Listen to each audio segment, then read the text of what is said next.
Estamos de vuelta a las 8:45. Uno de los temas que están incluidos en esa primera propuesta de reformas constitucionales al sistema de justicia y que ha suscitado polémica y discusión, tiene que ver con la conversión de nuestro sistema jurídico unitario a un sistema conocido como plural, que ya funciona en muchísimos otros países, no solo del mundo, sino en concreto de la región latinoamericana. Esto es que el sistema jurídico reconoce para ciertos delitos y ciertas faltas el tratamiento por parte del derecho indígena, el derecho de los pueblos indígenas de su territorio.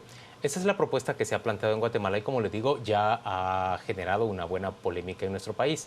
Hoy queremos conversar con dos conocedores del tema del derecho, en concreto de derecho de pueblos indígenas, pero también con la práctica del derecho en este sistema unitario en nuestro país.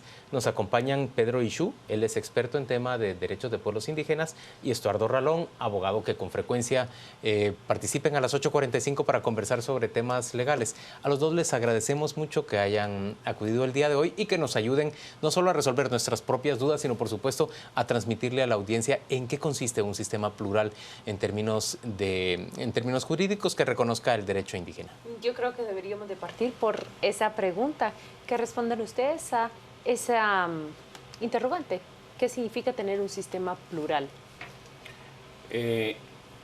Yo creo que hay que reconocerlo constitucionalmente porque existe en la realidad. Los pueblos indígenas existen antes que la fundación del Estado, antes que 1825 ya existían los pueblos indígenas. El sistema de administración de justicia en pueblos indígenas ha existido aún antes que los juzgados oficiales del Estado. Ha funcionado de manera paralela al funcionamiento del sistema de justicia oficial, y en Guatemala tiene un sistema de autoridades, un conjunto de normas que no necesariamente aparecen codificadas, pero que existen: el saber vivir en comunidad, cohesión social, y existen procedimientos. En la teoría de los sistemas jurídicos inglesa estaríamos prácticamente ante la existencia de un sistema jurídico completo, que no le envidia absolutamente nada al sistema oficial. Licenciado Ixú, en Guatemala convivimos 23 pueblos distintos por lo menos.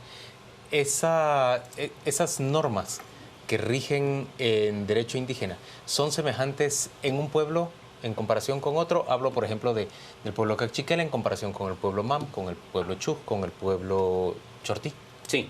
¿Son semejantes? Son semejantes. ¿Es un solo sistema de derecho? Tiene su particularidad porque tiene como una característica fundamental ser flexible, adaptable a la realidad del contexto sociocultural en donde existe, pero tiene principios fundamentales, tiene cosmovisión propia, tiene valores, tiene principios, tiene un conjunto de normas, tradiciones, tiene un conjunto de autoridades, un sistema de autoridades que la antropología le denomina sistema de cargos, tiene procedimientos y tiene características. O sea, hay elementos comunes en todos los sistemas. Licenciado Ralón, ¿usted está de acuerdo en lo que propone esta reforma, en la convergencia, en la inclusión de este derecho y que prácticamente nos encaminemos a tener ese sistema plural? Yo creo que tal vez es la parte más importante de la reforma constitucional como está planteada hoy. Digamos, es la más trascendental, sin duda. La más profunda. Y creo que el objetivo debería de ser fortalecer el sistema de justicia. Y lo que me preocupa es la redacción que tiene.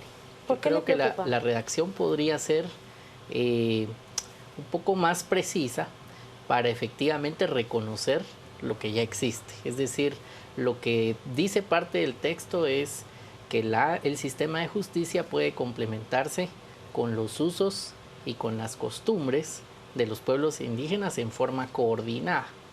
Y sobre esa base de fortalecer el sistema de justicia, creo que se pudiera mejorar la redacción ¿Cómo la mejoraría usted? Para que no se entienda que es una abstracción de no reconocer a ciertas autoridades del Estado. Y voy a poner un ejemplo.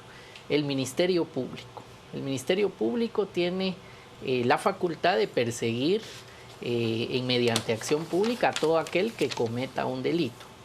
Estamos ante una propuesta en que para ciertos delitos el Ministerio Público no va a poder ejercitar su acción, o estamos hablando de un mecanismo complementario de coordinación en ciertas materias en donde hay libertad de poder someterse a esa autoridad y a esa jurisdicción. Es decir, hoy en el occidente del país, para ciertas diferencias, una persona puede tener la elección de someterse a los tribunales de justicia o buscar una autoridad indígena si pertenece a ese pueblo indígena. Son materias de conocimiento que no necesariamente es para sancionar delitos. ¿O qué delitos? A ver, Estuardo, yo estoy viendo aquí que, en primer lugar, usted no adversa el hecho de que se regule, de que se reconozca la existencia de un sistema de derecho indígena que ya es aplicado por determinadas instituciones en el territorio nacional. Sí, es de acuerdo. Lo que usted quiere es que se haga de una manera que quede totalmente claro que nadie va a poder abstraerse de la institucionalidad pública nacional. Así es, de ciertas, sobre todo, competencias importantes, como la tiene el día de hoy el Ministerio Penal, Público. lo ha dicho. Así la acción pública penal. Ahora, que nos diga, licenciado Xu, Claudia, si lo que está planteando Estuardo ¿Me parece razonable, coherente? ¿Es posible? Sí, es posible. Yo creo que una de las tareas impostergables de quienes hacen legislación en este país y de lo que demanda la sociedad para que sea legítima, en materia de coordinación entre los dos sistemas, debe realmente construirse para garantizar la convivencia. Yo le puedo manifestar de manera concreta que en los pueblos indígenas no nos importa tanto si va a ser el juez el que me resuelva. No nos interesa tanto si es la autoridad indígena la que va a resolver. Lo que quiere es una respuesta a ese conflicto, a ese problema que está planteando, que de verdad se resuelva. Es que tenemos, incluso en el léxico jurídico, de determinadas categorías jurídicas, decimos resolución judicial. La pregunta de fondo es, ¿puedo tener un documento de más de 95, 100 páginas? El asunto es, resuelvo. Le pongo fin al conflicto, porque si no, nos vamos a perder en discusiones academicistas que llegan a la esterilidad. No producimos, no construimos.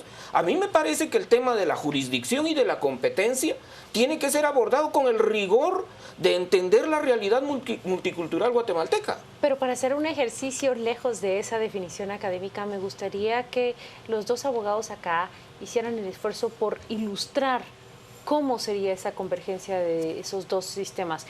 Entiendo y se ha opinado que se trata de tener ese sistema combinado toda vez se trate de delitos con penas menores. ¿Es así o no es así?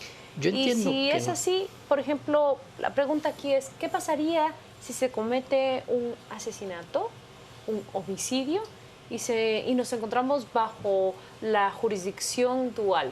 Bajo un sistema indígena y también bajo el sistema occidental, que es el que se supone que impera en todo el territorio nacional.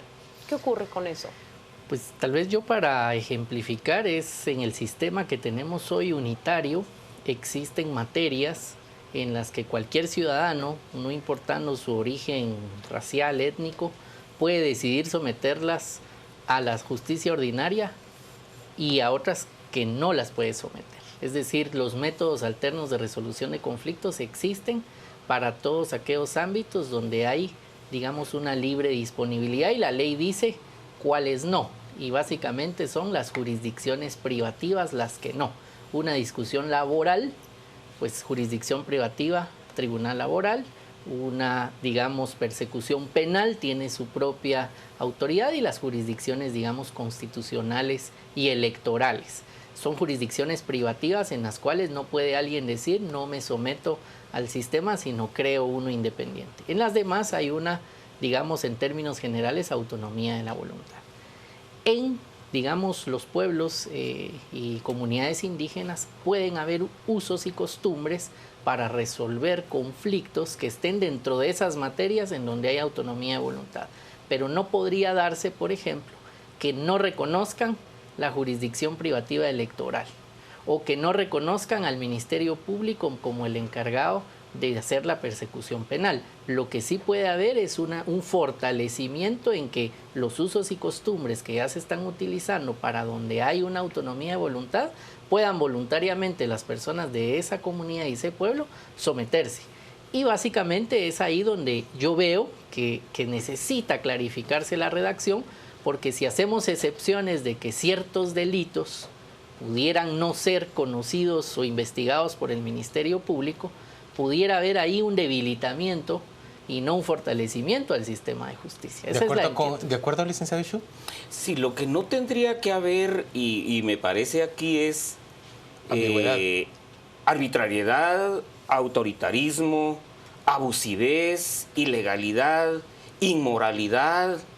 ¿De parte de quién? No, tanto de uno como del otro sistema, porque sistemas jurídicos no hay perfectos. Entonces a mí me parece que sí debe de hacerse un esfuerzo porque coincidamos más, hagamos esfuerzos en las coincidencias que hay en los sistemas, para que, por ejemplo, el tema de la jurisdicción se aborde como debe de ser, el tema de la competencia también lo abordemos con claridad, sí salir un poco del esquema de yo juez, yo operador de justicia, voy a un pueblo indígena y a todos ustedes les enseño. Les vengo a enseñar hasta dónde ustedes son capaces de resolver. ¿Por qué no en la coordinación, que me parecería a mí fundamental, empezamos a entender que las autoridades indígenas pueden resolver todos los conflictos? Me parecería que en aquellos en donde hasta el mismo Estado reconoce su incapacidad para poder resolver, pues prestemos colaboración para poder hacer. Muchas gracias, licenciado Ishu. Nosotros vamos ahora a un corte comercial, pero quédese con nosotros porque al volver de la pausa comercial seguimos discutiendo este tema.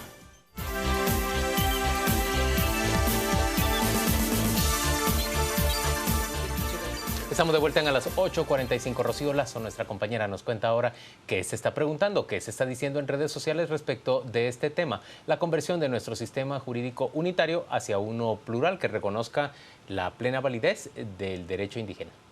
Así es, Juan Luis, ya usted pudo escuchar cómo se ha llevado a cabo la conversación durante este segundo bloque de a las 8:45. Queremos saber su opinión al respecto. La esperamos a través de nuestras redes sociales. En Facebook y en Twitter nos encuentra como Canal Antigua. Vamos a comenzar con la pregunta de Mario. ¿Van a construir sus propias cárceles? ¿Van a tener juzgados? ¿Dónde se apela? ¿Y las pruebas científicas? Juan Carlos Martínez. ¿Cómo el derecho indígena va a limitar la labor del Ministerio Público cuando éste no tiene presencia en todos los municipios? La pregunta de Susana de Valdés. Corte Suprema de Justicia pierde fuerza y si usted pasa y lo confunden y lo linchan, ¿tiene derecho? Luisa Leiva, el pluralismo jurídico ya existe en Guatemala y ya está amparado en el artículo 66 constitucional. Le agradecemos por participar a través de nuestras redes sociales. Pasamos ahora con Juan Luis y Claudia, quien van a darle respuesta a todas sus preguntas. Vamos a procurar que nuestros invitados le den respuesta a Rocío. Vamos rápidamente con una pregunta que está planteando María del Carmen Aceña por medio de Twitter. Ella dice, ¿quién decidiría si una persona es indígena y quién escogería el sistema? ¿La víctima o el victimario? Le doy primero la palabra al licenciado Ishu. Bueno, de hechos reales, ¿verdad? Una persona comete un delito en un territorio indígena y este hecho es puesto en conocimiento por la víctima o por el sindicado, que es muy raro, pero se da en pueblos indígenas, ante autoridades indígenas. Ellas están inmediatamente por conocimiento de la noticia criminal en la obligación de intervenir. Ellos intervendrían. Así de sencillo.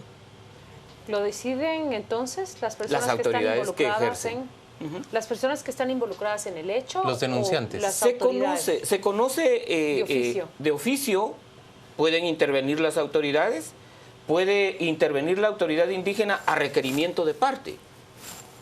¿Cómo funciona el otro sistema? Hay otra pregunta que plantea una de las usuarias que se comunica con nosotros y es, ¿qué pasa con las cárceles? ¿Qué pasa con la prueba científica? ¿Qué pasa con el Ministerio Público? ¿Qué pasa con CICIG, por ejemplo? Un hecho de corrupción en un territorio indígena. y se descubre corrupción en una corporación municipal, digamos, o determinado hecho de corrupción de parte de otras autoridades. ¿A quién se adscribe? ¿Tendría valor una investigación de CICIG, la prueba científica? ¿Cómo la conocería este sistema de autoridades indígenas? Yo creo que tenemos que entender cuál es el mandato de la CICIG. La CICIG interviene en todos aquellos hechos en los cuales está en incapacidad del Estado guatemalteco de poder resolver. Crimen organizado, por decirles algo. El mismo Estado de Guatemala reconoce su incapacidad para poder resolver. Aparatos clandestinos y cuerpos paralelos de seguridad. Bueno, crimen organizado. ¿Qué pasa ahí? Si ni la CICIG es capaz de resolver estos problemas, ni la Corte Celestial va a poder resolverlo también. Entonces, no le pidan a los pueblos indígenas que respondamos de crímenes en los que nuestra capacidad no va a poder responder a delitos tan complejos como estos. Pero sí me parece que sí se puede coordinar para que en aquellos casos en donde se requiera pericia científica, pues que la aporte también la ciencia, que la dé INACIF, que colabore como un ente para ¿Y poder... el derecho indígena admitiría esa aportación de prueba? Tendría que ser una cuestión que tendríamos que discutir para que efectivamente en la ley de coordinación se establezcan esas relaciones. Pero el propio derecho indígena tendría que modificarse a sí mismo para poder admitir este tipo de prueba. Podría ser, porque los indígenas de la colonia no somos los indígenas del siglo XXI. Los crímenes que se están cometiendo en pueblos indígenas no son los delitos de la colonia en el siglo XXI. Pero entonces sí se necesita. El licenciado Ralón no parece tan convencido de muchas de las respuestas. Yo quisiera volver a la pregunta de María Carmen Yo Aceña. lo veo diferente, no comparto esa visión. Entiendo que lo que la reforma está buscando es reconocer los usos y costumbres que hoy ya se utilizan para resolver ciertos tipos de conflictos a los que voluntariamente los miembros de un pueblo indígena se someten y no van a los tribunales de justicia. Y esas materias son materias en donde hay libertad de disposición. Como un ciudadano de un pueblo no indígena podría en esas materias someterla a una conciliación o a un arbitraje.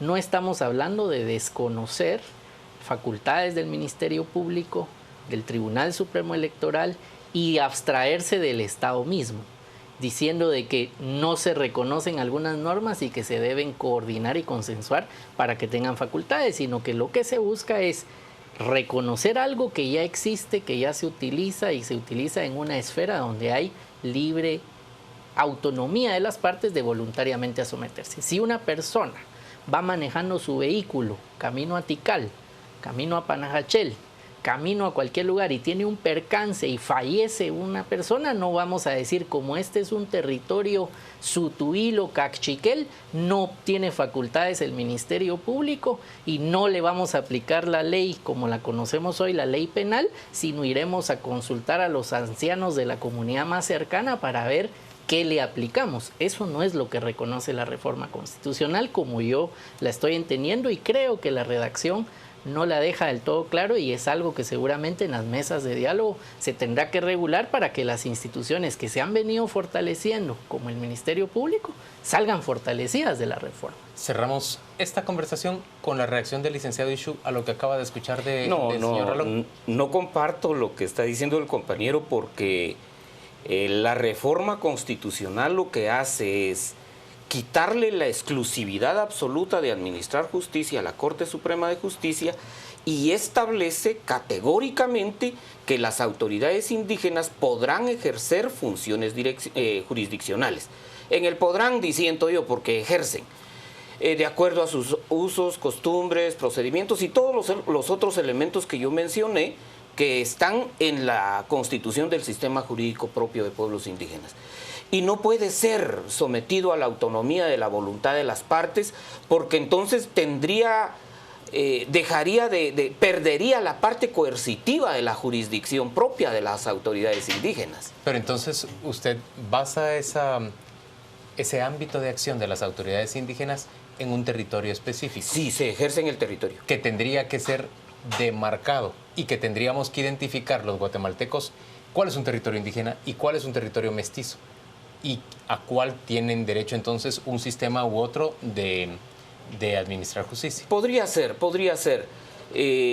La discusión está en que efectivamente yo cometa un delito, o una persona cometa un delito en territorio indígena y él decida si se es juzgado si se somete a un sistema o en el otro. Yo creo que no, la jurisdicción se ejerce, las autoridades indígenas conocerían ahí inmediatamente hasta dónde ellos pueden ejercer la sanción correspondiente. Yo creo que son partes de los retos que hay que enfrentar a la hora de resolver. No puedo cerrar entonces con sus palabras, Estuardo. Me pide apenas muy brevemente. 20 segundos apenas para Creo responder. que el Ministerio Público tiene facultades en todo el territorio nacional y que la ley penal le aplica a todos los guatemaltecos en todo el territorio nacional, no importando su origen racial y étnico. Y creo que esa parte es algo que no se puede debilitar. Nosotros ya vimos, ya somos testigos de los puntos de vista que se van a enfrentar en esas mesas de diálogo.